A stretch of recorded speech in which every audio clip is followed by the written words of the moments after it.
السلام عليكم أعزائي المشاهدين، إن شاء الله تكونوا بخير بصحة وعافية. بمناسبة حلول شهر رمضان المبارك إن شاء الله تعقبوه بالصحة والهنا. اليوم جبت لكم وصفة الطاجين الحلو، طريقة جد سهلة يعني، واللحم تاعكم راح يجيكم طري، والشربة تاعكم راح تجيكم صفرة ما تجيكمش كحلة. والبنة واش نقولكم ما شاء الله، شوفوا المرقة تاعو كيفاش تجيكم صفرة ما تجيكمش كحلة كامل، وتجيكم واللحم تاعكم يجي طري ما يجيكمش يابس. شوفوا هذاك الطاجين الحلو يعني جا ما شاء الله، والطريقة سهلة. نبداكم بسم الله على بركة الله بالوصفة. هنا راح نجيب مغرفة كبيرة تاع المارغرين نذوبها. هنا ندير قطع تاوي تاع اللحم، هنا اللحم ديري كيما حبيتي يعني اللي عندك. هنا درت انا هذا القطع صغار. درت حبة تاع بصلة تكون صغيرة، ودرت فيها حبات تاع الطيب، يعني رشقت فيها حبات هذوك تاع الطيب عمرتها كيما راكم تشوفوا. ودرت زوج مطارق تاع القرفة. درت مغرفة صغيرة تاع السكر ومغرفة صغيرة تاع الملح كيما راكم تشوفوا. وهنايا خلطتهم كامل وضفت لهم كميه قليله تاع الماء، وخليت هذاك اللحم يطيب لي، نقصته وخليته يطيب لي يعني في راحته. هنا نروحوا للفواكه تبعي المجففه، هذو كاين العين، كاين الاناناس، كاين الكيوي، وكاين العين والمشمش والزبيب. انا درت هذا كامل المكونات درتهم في الماء السخون شويه وحطيتهم يفوروا لي. هنا بعد ما طاب لي هذاك اللحم نحيته كما راكم تشوفوا. جبت كيلة تاع السكر فيها زيت تاع القارص، يعني بشور تاع القارص، ربيت حبة تاع قارص ودرتها مع هذاك السكر. درت معها 2 كيلات تاع الماء، 2 كيلات تاع الماء وكيلة تاع السكر مع قشور تاع القارص.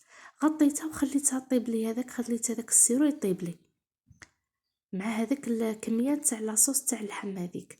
هنا بعد ما عقدت لي هذيك الشربات، نجيب الفواكه تاعي هذو بعد ما فارولي يعني دخلهم الطياب.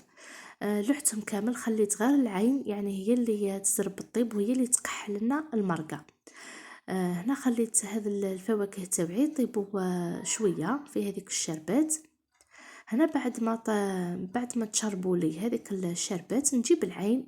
هنايا العين راهي تقريبا راهي طايبه بعد ما فورتها، نخليها غير تتشرب لي شوي.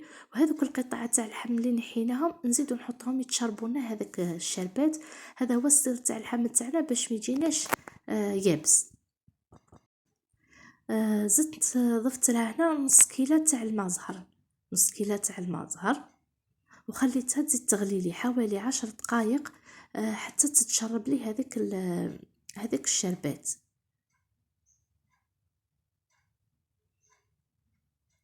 شوفوا هنا كيفاش عقدت لي هذيك الشربات يعني، وطابوا لي كامل هذوك الفواكه.